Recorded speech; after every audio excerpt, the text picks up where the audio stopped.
Mollee with Keto Brainz. Thank you for coming on and sharing your story with your brand and this incredible product. And really, you're a nutritionist, your own self hacker, and you love to just experience life and get outdoors and help people. And I met you at the Dr. Gabrielle Lyons event. And as we were talking, the passion about what you and your company is doing, just I was like, we've got to talk. I So love here it. we are. Well, thank you.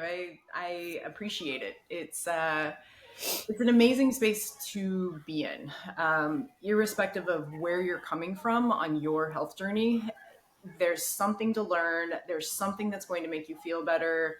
I'm not huge into all of these in battles and all of this fighting between what's the right diet, what's the right this, what's the right that.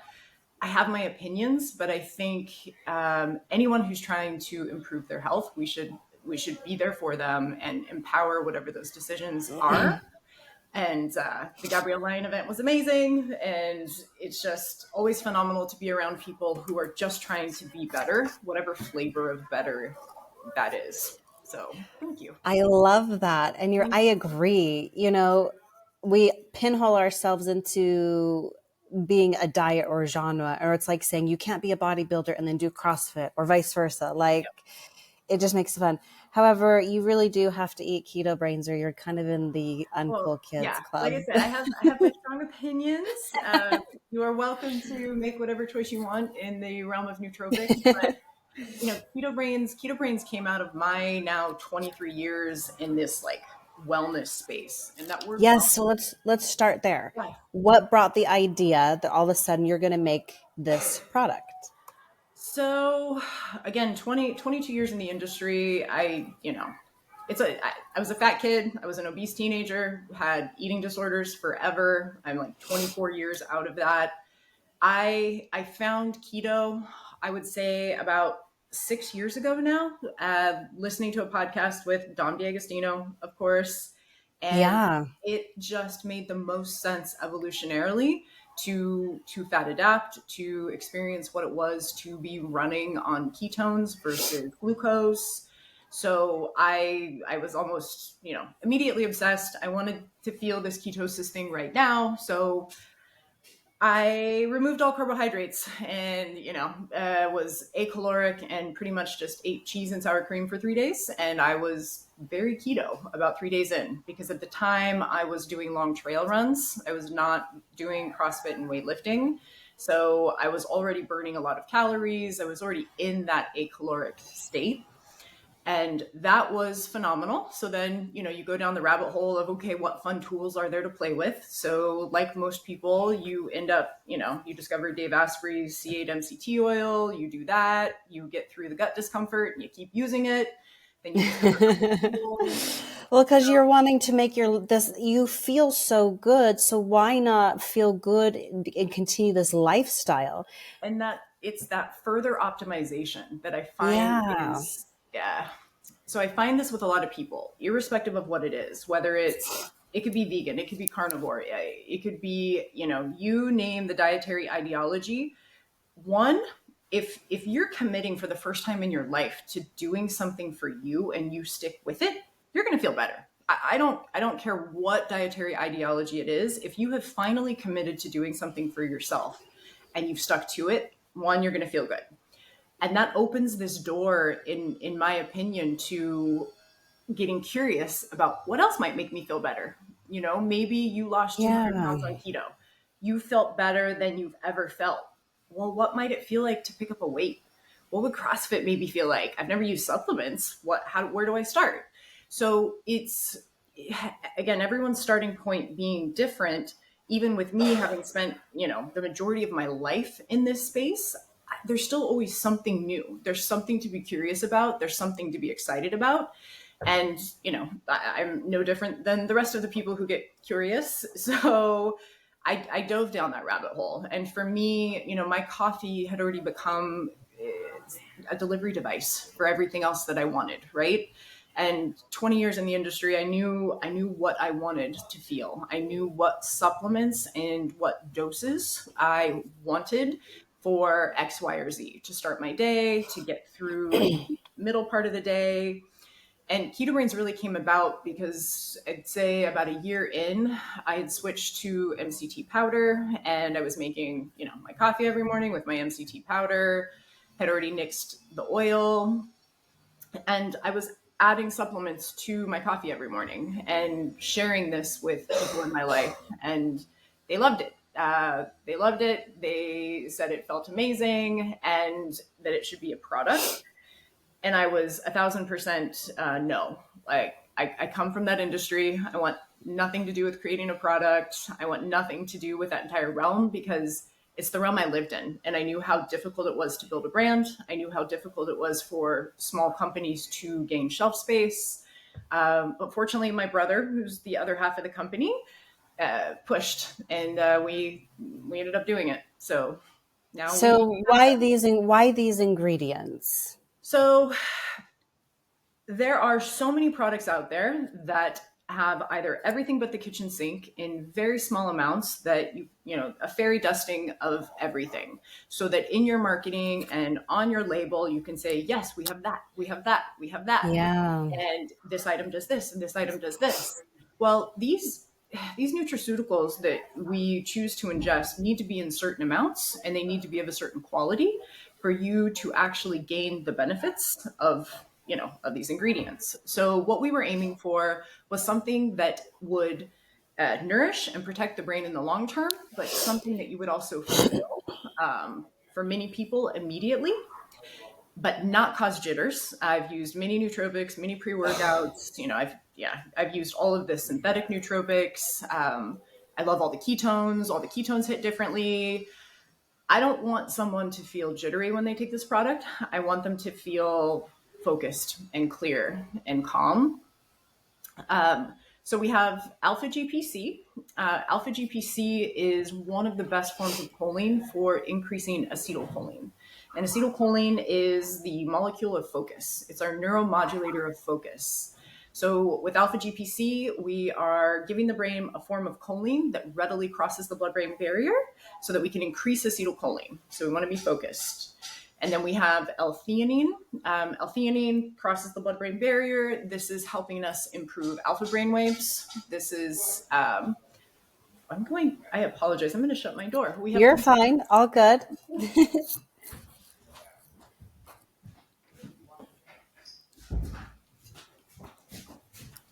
Okay, I'm so sorry. So the suite of ingredients is intended to make you feel focused but not hyper, clear but not jittery in any fashion.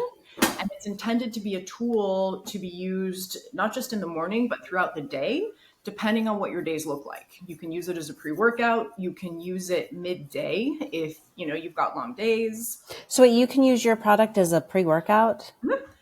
So most of the people at my gym, no one at my gym is keto. And most of them, I don't know if they've met a nootropic or even tried a nootropic before. Well, what's really the definition of a nootropic? You just have to kind of define that, because people listening will be like, is that what should you feel, and what does a nootropic really do? So yeah, these are good questions. So a nootropic comes from, I believe it's the Greek for mind turning. So nootropic is intended to be a substance that has a positive effect on the brain, on the mind. We are looking to turn a brain that's just fine into a better brain. So nootropic, think of a nootropic that actually works and does something. We're upregulating some actual functionality within the brain. And it gets tricky these days within this industry because, there'll be a new buzzword. Nootropic's not new to those of us in the space, but it's kind of new to the general public. So, people are calling turmeric a nootropic, and they're calling ashwagandha a nootropic. And those are wonderful supplements, but they're not nootropics. No, they're more like, what would you call them? Like more anti-inflammatory supplement supporters? So each one, so ashwagandha is an herb that is typically in the category of an adaptogen. So an adaptogen is intended to be an herb that is helping to kind of nourish the adrenal glands, nourish the hormonal system, has I love ashwagandha for a number of different things. Ashwagandha is fantastic for helping to optimize for free testosterone, helping to regulate a sleep cycle, but it's not a nootropic. I wouldn't Not put a it in nootropic. that like, all right, I need to study something's coming up and I need to be really clear headed. Take your ashwagandha before bed to maybe help optimize for that sleep that evening, but it's not a substance I would leverage again towards the end of better focus, better memory, better cognitive function. Um, so yes, so a nootropic is something that should absolutely give you a noticeable feeling of increased focus. Um, yes, so that's a nootropic. There are there are drug versions of nootropics. There are synthetic supplemental versions of nootropics, and then there are a whole host of the verbiage gets kind of the verbiage gets difficult because everything in this class is a supplement, but within supplements you have what I would consider nutraceuticals.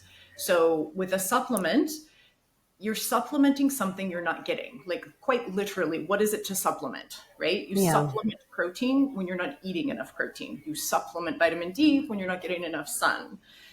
There's very few things that I would put in the nutraceutical category that are like, oh, you're missing this, so take this. In the case of, say, alpha GPC is a form of choline, and you may be missing choline. So to confuse things a bit, you may want to supplement with choline and choose one of these nutraceutical things like alpha GPC. But I would class them slightly differently, which probably just confused the whole situation. So I apologize. No, not really. What I think a lot of people are hearing you say is nootropics are very different than all these ingredients, and don't be fooled by the marketing because they put them in there and they basically combined these ingredients to try to enhance that because they may not have a claim or whatever. And you have mindfully crafted this Yeah. incredible coffee additive and some pre-workout you could also take, and you don't have to be keto to take it. I'm not keto, and I put it in my coffee in the morning actually, and then I take my ketones because I've noticed a difference with the combination of the two, which I think is fantastic. And then my brain just functions smoother. Yeah. And you just don't want people to get confused. Like, listen, do you want an actual like brain power, or do you want to just like, Yeah. give it a little scoop? And it's exactly, and it's tricky. It's tricky, and I feel for people who aren't coming from the industry because the sad thing is there are so many products out there that really are amazing, and small grouping of amazing products in this vast world of come to market quickly. We have a lot of money for marketing and advertising products where if you are not highly informed, it's really difficult to know what's what. And I've been in this for so long, there's new companies coming out making claims about colostrum, and I'm just like, it's driving me insane. One, colostrum isn't new. Two, no, colostrum isn't going to do the things that your fancy marketing is telling people. As a business owner, it's a little frustrating. It's like, if I wanted to spend $200,000 on marketing and advertising to lie to people, I probably could sell a lot more product. But I'm really clear. So saying something may do something in a certain circumstance is very different than coming out with blatant advertising saying, this product immediately will do this when there's no there's no connection. There's no way for a thing to do it. So all of that to say, it's a very confusing space if you're not coming into supplementation and optimization with a baseline of information. And having been a buyer and having been presented with hundreds of products where I was super excited, the packaging was great, the marketing was great. 2 seconds, you flip it over, and we either have subpar ingredients or we have a proprietary blend where you are not allowed to see the amount of any ingredient, or we have the right ingredients and I immediately know that product cost you $2 to make because there's 2 milligrams, 5 milligrams. So for me, if I was going to make a product, I was going to make a product that had actual functional amounts of ingredients, that had some science behind them, that I had multiple years experience with. And that was going to be that. There was no, oh well, it's going to cost this much to make the product, we need to go back and we need to change the formula because it's too expensive. So when you say you're a buyer, are you talking about like a retail buyer? Yep. No kidding. And so that gives you a ton of credibility. For those of you who don't know what that means, so when you go into like a Target, a Walmart, a Walgreens, any store that has a shelf, there's buyers for each one of these sections. And these buyers have to be highly educated, not just in your numbers, by the way, and trends, but you Yep. have to know your ingredients and know your stuff because your decision is either going to make that store dollars or cost them dollars. Yep. And it was interesting because, when I first started in that role, like my standards are very high. And in that role, and this is, kind of something to note, in that role, depending on who you're working for, and you said it very clearly, you're looking out for the store's bottom line, you're looking out for trends, but you're also looking out for high quality ingredients. And over time, I had to make room for that which was not perfect, because even though I don't want to ever recommend to someone the product this Kardashian is using this week, if the store chain I'm working for is in Los Angeles and all of the women between 18 and 25 want X product, then you're bringing something in because someone wants it.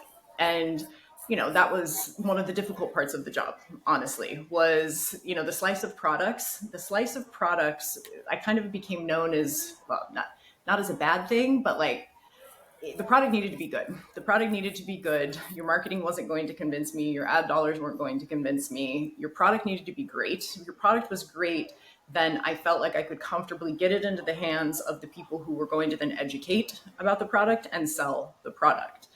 And yeah, Okay, so how brave is this? You come from this world, which costs an incredibly amount of money just to get into the space, doing what you said you would never so do. expensive. And now you're in it and people are loving your product. It's fun. Yes. It's super grassroots, tiny company where the entire company is two people. We have some, very high quality friends who are slowly paying to do some things for us. And You're it's just, building. you just keep pushing forward. I mean, that's the entrepreneurial thing. Unless you're coming out the gate somehow with millions of dollars and an entire team of people to do this thing for you, you're just out there. You're out there trying to educate, trying to, ignore the voices, ignore the trolls who haven't even stopped to look at what's in your product. And it sounds so cliche, but whether you're trying to build a community or not, if you're coming out, I think, with a voice that is genuine, like, people find you. And Agreed. we've got our audience. We don't even have a target audience. We've got teenagers up to 90-year-olds using our product because these days there's not an age to wanting to be better and feel better. And that has been really interesting for me. I got rid of all social media over 10 years ago. So coming in to start a company 3.5, 4 years ago, and having to get back on social media, I was just like, this is going to be insane. I don't want anything to do with this. But it has been really interesting because you have an idea of who your product is for, and you're never right. If you have a quality product and a quality voice, the people who want and need and who will benefit from your product, they find you and they find it. And that's been kind of an amazing part of the journey, is uh, that's every day. That's every day with the business. You think you know a thing, you go try the thing, you don't know the thing. It's just a constant learning process.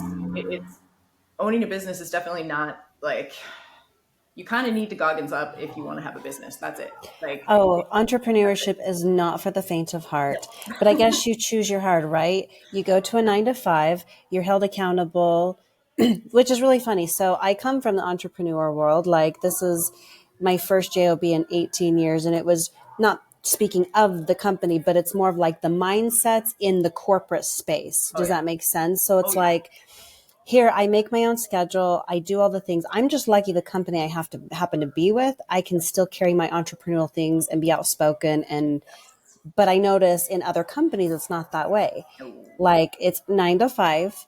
If things don't act, taste, and look a certain way, then you're not. And I'm used to being like this free Oh spirit. yeah. So when you go talk to people, they're like, who are you? Oh And I'm yeah. like, why don't you love your job? Like, if you don't love it, what's wrong with you?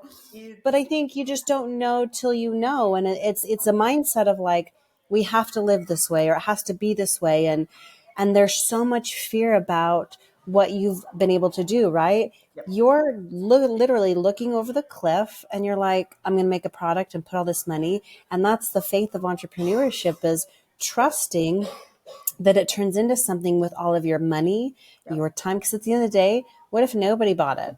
Yep. Like, Yep. You learn, and that's, I think what you said is so true. And I think at least what I've realized over my life is if I trust me, if I trust me, I don't need to trust anything externally. If I make a poor choice, guess what? oh, so I good. am who I trust that I will get through that poor choice. If I decide to try a thing and I made that choice and I own that choice, great. Made that choice, owned it. I didn't like that choice. So how about not make that choice next time? And I think some people are missing that piece. I think that's why they're fearful. They don't yet trust themselves as ultimate their ultimate resource. That's not to say you don't need people. That's not to say you don't need support. But there's an old Rudyard Kipling poem called "If" that I wish I could still. He wrote it for his son, but I think all humans need it. But the gist of the poem is, you if you can trust yourself, you can get through anything. If you can trust yourself, you're going to be fine. But I think these days, I feel like so many people aren't given the space to, pardon me, but fuck up enough to get to know themselves well enough to know what they're capable of getting through. And I think there's a lot of fear because they've never been allowed to, make that bad Explore choice, that. to Yeah. explore. And that's, at the end of the day, with anything that you try, if this worked or didn't work, you cannot be mad about learning. Like the amount of things you learn and the rate at which you learn them when you're building a business with two people, there's no school I could have gone to for 10 to 20 years to give me the amount of learning and experience that just figuring out how to grow the business from nothing has given me. And I'm grateful for that, irrespective of how things went. That experience alone, I think everybody should try it. And I'm sorry, guys, but it's 3 times as stressful, 3 times as hard as you think it's going to be. And I don't know a nice way to tell people that when they get excited about starting their own thing. It's going to cost you 5 times more money than you thought. It's just, but it's okay. It's part of it. It's part of it. I feel like my brother and I have talked about this, but like we used to do long trail runs, and everyone's been through some shit. But it's like David Goggins' cookie jar. It's like, okay, if I could run 30 miles in the mountains, I could certainly deal with this annoying sales call. If I could run 30 miles in the mountains, I can sit for You 2 hours. you grow your gray matter and you become more resilient because you're willing to do those hard things. And the Correct. people that are willing to do those hard things have the best, I think, the best, most fulfilling lives Yep. because you overcome fear over and over. Oh, I couldn't agree more. I couldn't agree more because I think fear. I think fear. Evolutionarily, fear was very important, but fear comes into play now with a million things that don't kill you. And the fear is supposed to be there to make sure that you To don't protect a die, little bit. right? Yeah. And Yeah. it's like trying something new, chances are you're not going to die if you change jobs. It's going to be scary. It's going to be difficult. Yes, it's going to be a bunch of Yeah. things, but it's not like, oops, wrong choice, dead. So I think I think as a population, people would benefit from thinking about the things they're feeling more like check engine lights and less like reality, right? So you feel a Oh, thing, so good. feel something, okay, check in with it. Is that real? Like the feeling is real, but the action that I'm about to take, that reaction, is that necessary? Is that appropriate? And I think that we are missing kind of a layer of education around evolutionary biology and the chemicals behind the emotions that we feel. And if we understood a little bit more of that, I think we could get more, if you will, out of emotion. It could be more of a teacher instead of like, apologies, but this new world we're in where you are your emotions and nothing is your fault and you own nothing. You It's know, it's just, really interesting that you just said that just made me think, and I love this. Maybe you might agree, but when you're in a keto state, you're producing all these ketones, right? And then you have these pre-ketones, which are like MCTs and all these incredible nootropics that support even that. So if you've got both of those in your body, you are. yes. I was listening to Joe Dispenza. Yep. Could you not? Ketones bring you into that delta state. Yep. Yep.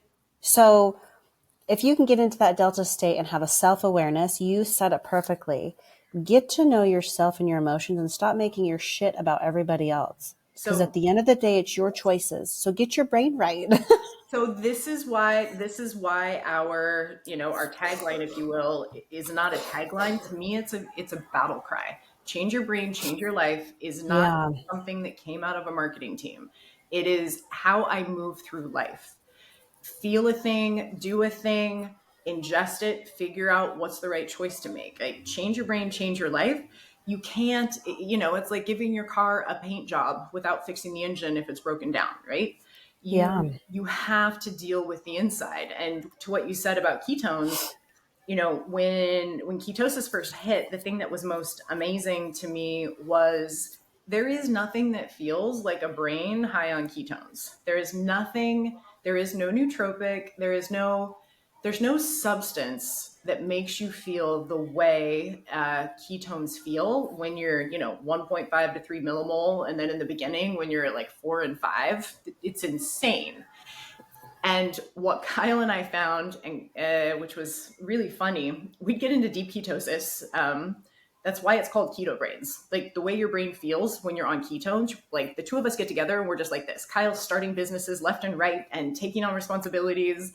And at some point we had to have a conversation about how maybe you shouldn't be in ketosis when you decide to start 4 new businesses, because if you're in that deep keto state, like when you're in that keto state, you just feel like there's no trying to find flow. There's no trying to organize a thought. There is this spreadsheet of information in front of me and it's a mess. You're in this flow state. And that was a huge part of Keto Brainz. And back to what we were talking about with further optimizing. So ketones do X. I absolutely want those in my brain. But based on genetics, diet, and longevity, what other ingredients do I want to make sure are in that? So Keto Brainz was born of a deep state of ketosis. Keto Brainz was born of the discovery of C8-MCT and how wonderful it is for the brain, for the production of ketones. And it just, I can't say enough about being in that state. And I hesitate sometimes because it scares away people who have no desire to get into that state. And that's when we get into the fun conversation of exogenous ketones and leveraging Keto Brainz in the morning on an empty stomach to produce your own ketones. Well, Um, it's a dual fuel system. I think you're right. Keto might be the way that your body just loves. Like my body loves fat, and I yep, can eat very little carbohydrates. And that's not to say high processed carbs, but I love like, oatmeals or whatever it is that you like to eat. Maybe it's got two extra. I don't know. If you're willing to put in the work yep. and you do your workouts, why can't you eat a little bit of everything? And that's to me where it comes down to what you're optimizing for. And Right. for me, when I found keto, I wasn't trying to lose weight. I was very lean because I was doing long trail runs. Um, for myself, and I've heard a number of people in the space talk about this, the way my brain and body feel that is what's dictating why I will or will not do that thing. If we're on a road trip and we're going to a brewery, I might have a beer. Is that a part of my daily thing? No.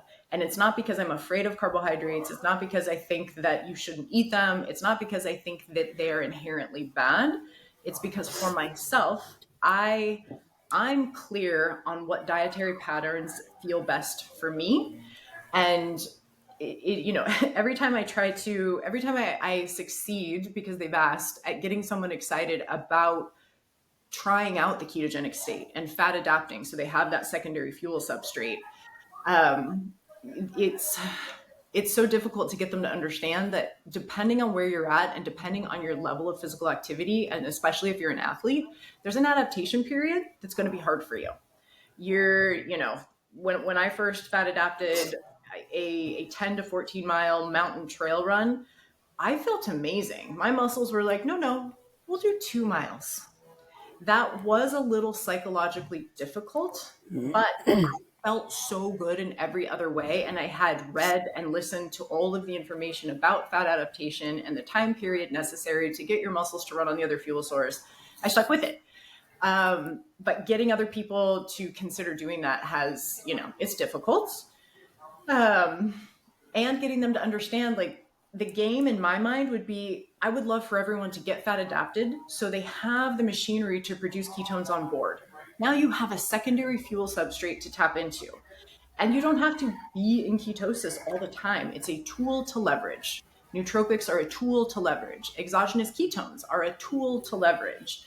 And I don't know, I get really repetitive. Like, You're so passionate. I love it. But I what? got to ask you, Yeah. you're going through this hard decision. Is there a mantra or something that you repeat that keeps you going? Or is it that poem that you mentioned? Because I didn't really hear if you had a one liner that you're like, go, Mollee, today's a hard day, but blah, blah, blah, blah, blah. That's your mantra.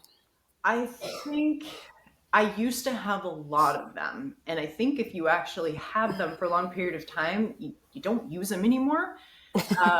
But, you know, I've had a lot of them over the years. I'm trying to think, like, what is the, other than change your brain, change your life.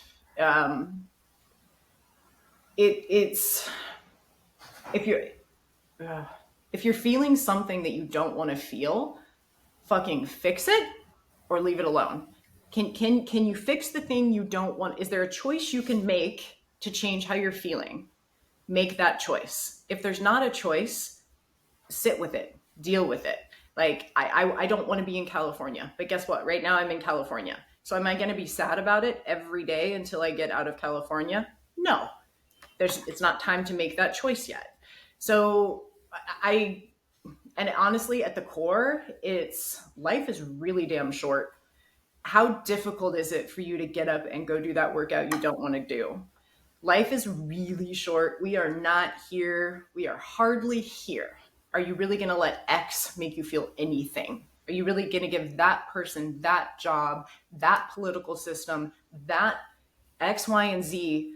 Why are you giving away ownership of this very short period of time you're on the planet to anyone? No one gets to control how you feel. You have to figure out how to control how you feel, because you're not here for very long. And I mean, at the end of the day, it's that. It's like, if you're feeling like you don't want to do something, you don't have a whole lot of days to do some things, even if you live to 100. I love it. Thank Sorry. you for coming. Why are you sorry? Never. I get ranty. You know what? I haven't It's just, no, it's not a rant. What it is it's passion. Yep. And any person that's passion behind a brand, how can you not be successful or convey that to your customers? And I would imagine anybody who buys this product would want to know how passionate the owner of the company is, because what that means is it's clean, natural, real, authentic ingredients into something because you care. Yep. I do. I don't know how not to. I love it. Thank you for coming on and sharing your story. And you guys, how you can find her product is you can find her on Instagram. Are you on TikTok? We are a little bit on TikTok. A little bit on TikTok. A little bit. Yeah. And then Keto Brainz is KetoBrainz.com. Yep. And, the best way to order is to go straight to her website. And before we started, we were talking about her keto bricks that I saw there that they run out. So if you're going to order them, you better do it and you stock up, because when she runs out, it's a little bit of a wait. So now you've got me in the scarcity. Like, I better get some. The Keto Bricks. Yeah, no, they're a phenomenal tool. But thank you for You're having so me on. welcome. Excellent. Have a good day.